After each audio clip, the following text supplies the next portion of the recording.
निवडणुकीच्या पार्श्वभूमीवर मनसेचा सोमवारी मेळावा रंगशारदामध्ये राज ठाकरे संबोधित करणार। राज ठाकरे काय बोलणार याकडे सर्वांचंच लक्ष।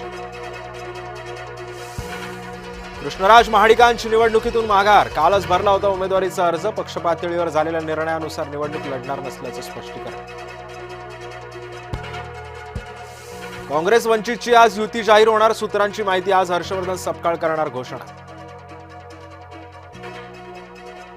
वंचित सोबत युती संदर्भात चर्चा अंतिम टप्प्यात। काँग्रेसचे नेते विजय वडेट्टीवार यांची माहिती। वंचितला सोबत घेण्याची आमची भूमिका असल्याचंही केलं स्पष्ट। मुंबई पालिकेसंदर्भात भाजपची बैठक होणार। भाजपचे राष्ट्रीय महामंत्री BL संतोष यांच्या उपस्थितीमध्ये बैठक। महायुतीच्या जागा वाटपाचा तिढा अजूनही जाहीर।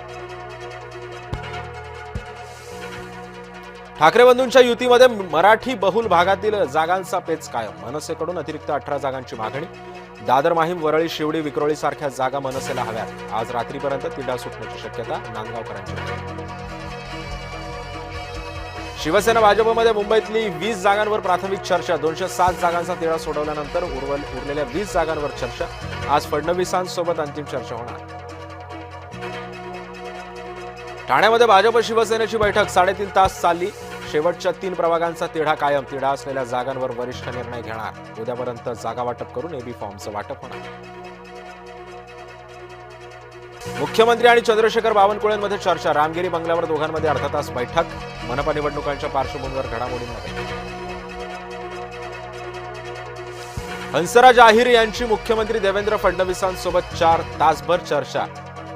चंद्रपूर महानगरपालिकेविषयी चर्चा झाल्याची माहिती। मुनगंटीवार आणि जोरगेवार यांच्या वादासंदर्भातही चर्चा झाल्याची माहिती।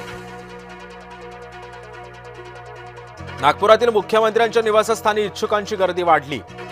इच्छुक उमेदवार मुख्यमंत्र्यांच्या भेटीला रामगिरीवर। मनपा निवडणुकीसाठी उमेदवारी अर्ज दाखल करण्यास उतरले 2 दिवस।